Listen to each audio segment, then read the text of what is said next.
Pride and Prejudice by Jane Austen. Chapter 1. It is a truth universally acknowledged that a single man in possession of a good fortune must be in want of a wife. However little known the feelings or views of such a man may be on his first entering a neighbourhood, this truth is so well fixed in the minds of the surrounding families that he is considered the rightful property of some one or other of their daughters. "My dear Mr. Bennet," said his lady to him one day, "have you heard that Netherfield Park is let at last?" Mr. Bennet replied that he had not. "But it is," returned she, "for Mrs. Long has just been here, and she told me all about it." Mr. Bennet made no answer. "Do you not want to know who has taken it?" cried his wife impatiently. "You want to tell me, and I have no objection to hearing it." This was invitation enough. "Why, my dear, you must know Mrs. Long says that Netherfield is taken by a young man of large fortune from the north of England, that he came down on Monday in a chaise and four to see the place, and was so much delighted with it that he agreed with Mr. Morris immediately, that he is to take possession before Michaelmas, and some of his servants are to be in the house by the end of next week." "What is his name?" "Bingley." "Is he married or single?" "Oh, single, my dear, to be sure. A single man of large fortune, 4,000 or 5,000 a year. What a fine thing for our girls!" "How so? How can it affect them?" "My dear Mr. Bennet," replied his wife, "how can you be so tiresome? You must know that I am thinking of his marrying one of them." "Is that his design in settling here?" "Design!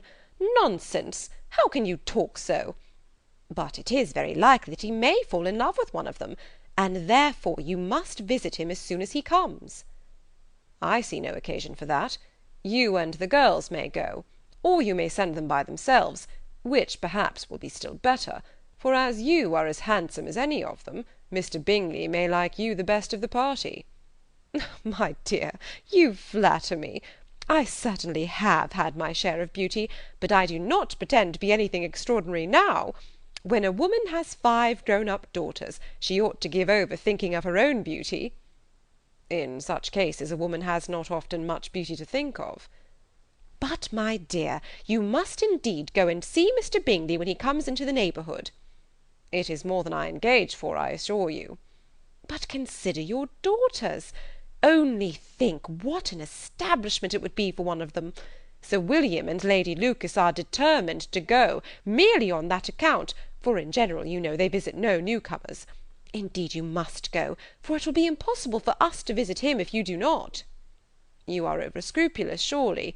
I dare say Mr. Bingley will be very glad to see you, and I will send a few lines by you to assure him of my very hearty consent to his marrying whichever he chooses of the girls, though I must throw in a good word for my little Lizzy."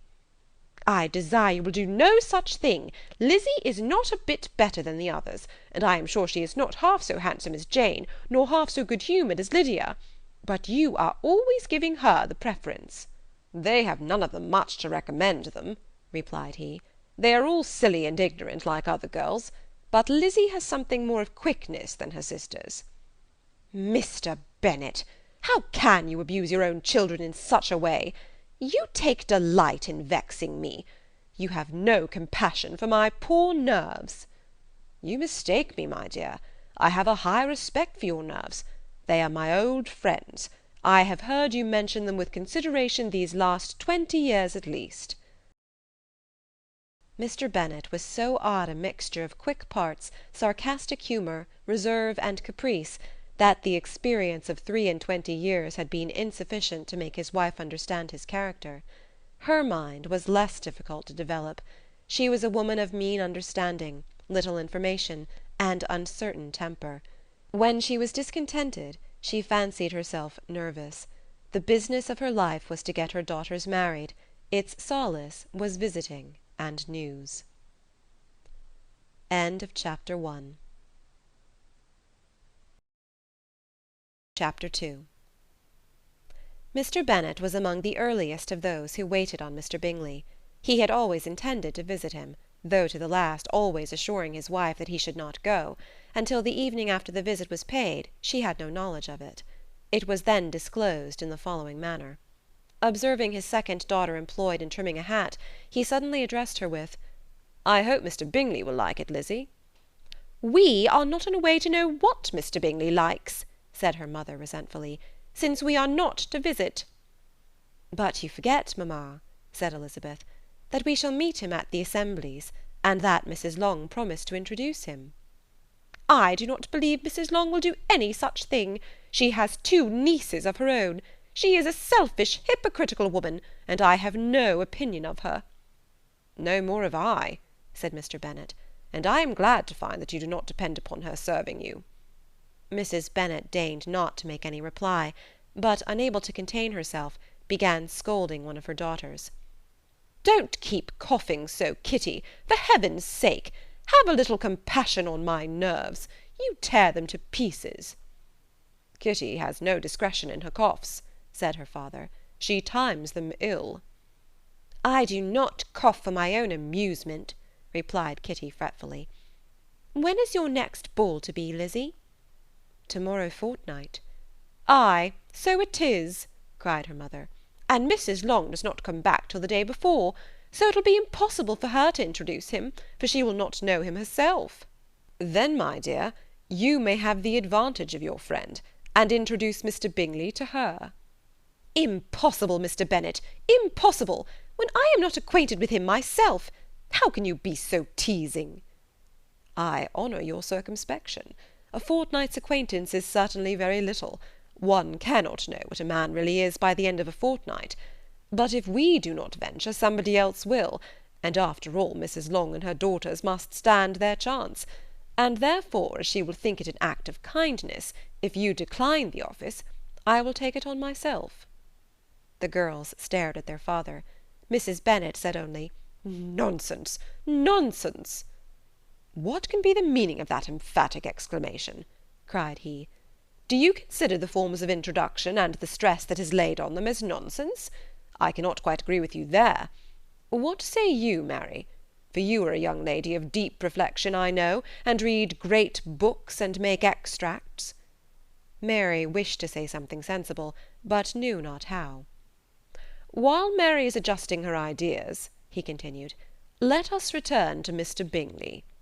"I am sick of Mr. Bingley," cried his wife. "I am sorry to hear that. But why did you not tell me that before? If I had known as much this morning, I certainly would not have called on him. It is very unlucky, but as I have actually paid the visit, we cannot escape the acquaintance now." The astonishment of the ladies was just what he wished, that of Mrs. Bennet perhaps surpassing the rest, though when the first tumult of joy was over, she began to declare that it was what she had expected all the while. "How good it was in you, my dear Mr. Bennet! But I knew I should persuade you at last. I was sure you loved your girls too well to neglect such an acquaintance.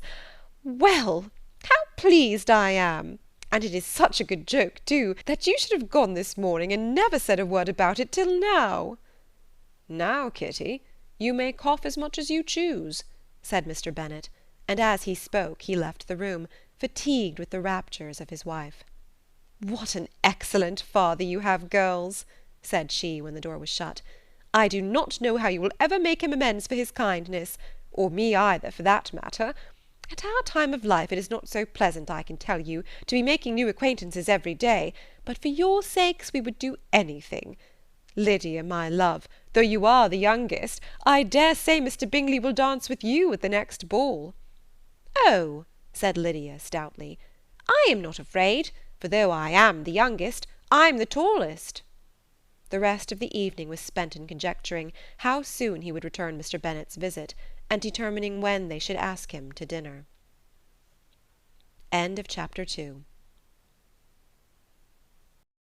Chapter 3.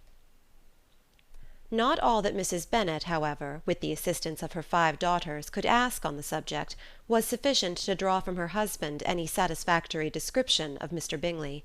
They attacked him in various ways, with barefaced questions, ingenious suppositions, and distant surmises, but he eluded the skill of them all, and they were at last obliged to accept the second-hand intelligence of their neighbour, Lady Lucas. Her report was highly favourable. Sir William had been delighted with him. He was quite young, wonderfully handsome, extremely agreeable, and, to crown the whole, he meant to be at the next assembly with a large party. Nothing could be more delightful. To be fond of dancing was a certain step towards falling in love, and very lively hopes of Mr. Bingley's heart were entertained. "If I can but see one of my daughters happily settled at Netherfield," said Mrs. Bennet to her husband, "and all the others equally well married, I shall have nothing to wish for." In a few days Mr. Bingley returned Mr. Bennet's visit, and sat about 10 minutes with him in his library. He had entertained hopes of being admitted to a sight of the young ladies, of whose beauty he had heard much, but he saw only the father. The ladies were somewhat more fortunate, for they had the advantage of ascertaining from an upper window that he wore a blue coat and rode a black horse. An invitation to dinner was soon afterwards dispatched, and already had Mrs. Bennet planned the courses that were to do credit to her housekeeping, when an answer arrived which deferred it all. Mr. Bingley was obliged to be in town the following day, and consequently unable to accept the honour of their invitation, etc. Mrs. Bennet was quite disconcerted. She could not imagine what business he could have in town so soon after his arrival in Hertfordshire, and she began to fear that he might be always flying about from one place to another, and never settled at Netherfield as he ought to be. Lady Lucas quieted her fears a little by starting the idea of his being gone to London only to get a large party for the ball, and a report soon followed that Mr. Bingley was to bring 12 ladies and 7 gentlemen with him to the assembly. The girls grieved over such a number of ladies, but were comforted the day before the ball by hearing that instead of 12 he brought only 6 with him from London, his 5 sisters and a cousin. And when the party entered the assembly room it consisted of only 5 altogether: Mr. Bingley, his 2 sisters, the husband of the eldest, and another young man. Mr. Bingley was good-looking and gentlemanlike. He had a pleasant countenance, and easy, unaffected manners. His sisters were fine women, with an air of decided fashion. His brother-in-law, Mr. Hurst, merely looked the gentleman, but his friend Mr. Darcy soon drew the attention of the room by his fine tall person, handsome features, noble mien, and the report which was in general circulation within 5 minutes after his entrance, of his having 10,000 a year. The gentlemen pronounced him to be a fine figure of a man, the ladies declared he was much handsomer than Mr. Bingley, and he was looked at with great admiration for about half the evening, till his manners gave a disgust which turned the tide of his popularity, for he was discovered to be proud, to be above his company, and above being pleased, and not all his large estate in Derbyshire could then save him from having a most forbidding, disagreeable countenance, and being unworthy to be compared with his friend. Mr. Bingley had soon made himself acquainted with all the principal people in the room. He was lively and unreserved, danced every dance, was angry that the ball closed so early, and talked of giving one himself at Netherfield. Such amiable qualities must speak for themselves. What a contrast between him and his friend! Mr. Darcy danced only once with Mrs. Hurst and once with Miss Bingley, declined being introduced to any other lady, and spent the rest of the evening in walking about the room, speaking occasionally to one of his own party. His character was decided. He was the proudest, most disagreeable man in the world, and everybody hoped that he would never come there again. Amongst the most violent against him was Mrs. Bennet, whose dislike of his general behaviour was sharpened into particular resentment by his having slighted one of her daughters. Elizabeth Bennet had been obliged, by the scarcity of gentlemen, to sit down for 2 dances, and during part of that time Mr. Darcy had been standing near enough for her to hear a conversation between him and Mr. Bingley, who came from the dance for a few minutes to press his friend to join it. "Come, Darcy," said he, "I must have you dance. I hate to see you standing about by yourself in this stupid manner. You had much better dance." "I certainly shall not. You know how I detest it, unless I am particularly acquainted with my partner. At such an assembly as this it would be insupportable. Your sisters are engaged, and there is not another woman in the room whom it would not be a punishment to me to stand up with." "I would not be so fastidious as you are," cried Mr. Bingley, "for a kingdom. Upon my honour, I never met with so many pleasant girls in my life as I have this evening, and there are several of them, you see, uncommonly pretty." You are dancing with the only handsome girl in the room," said Mr. Darcy, looking at the eldest Miss Bennet. "Oh, she is the most beautiful creature I ever beheld. But there is one of her sisters sitting down just behind you, who is very pretty, and I dare say very agreeable. Do let me ask my partner to introduce you." "Which do you mean?" And turning round, he looked for a moment at Elizabeth, till catching her eye, he withdrew his own, and coldly said, "She is tolerable, but not handsome enough to tempt me. I am in no humour at present to give consequence to young ladies who are slighted by other men. You had better return to your partner, and enjoy her smiles, for you are wasting your time with me." Mr. Bingley followed his advice. Mr. Darcy walked off, and Elizabeth remained with no very cordial feelings towards him. She told the story, however, with great spirit among her friends, for she had a lively, playful disposition, which delighted in anything ridiculous. The evening altogether passed off pleasantly to the whole family. Mrs. Bennet had seen her eldest daughter much admired by the Netherfield party. Mr. Bingley had danced with her twice, and she had been distinguished by his sisters. Jane was as much gratified by this as her mother could be, though in a quieter way. Elizabeth felt Jane's pleasure. Mary had heard herself mentioned to Miss Bingley as the most accomplished girl in the neighbourhood, and Catherine and Lydia had been fortunate enough never to be without partners, which was all that they had yet learnt to care for at a ball. They returned, therefore, in good spirits to Longbourn, the village where they lived, and of which they were the principal inhabitants. They found Mr. Bennet still up. With a book he was regardless of time, and on the present occasion he had a good deal of curiosity as to the events of an evening which had raised such splendid expectations. He had rather hoped that his wife's views on the stranger would be disappointed, but he soon found out that he had a different story to hear. "Oh, my dear Mr. Bennet," as she entered the room, "we have had a most delightful evening, a most excellent ball. I wish you had been there. Jane was so admired, nothing could be like it. Everybody said how well she looked, and Mr. Bingley thought her quite beautiful, and danced with her twice.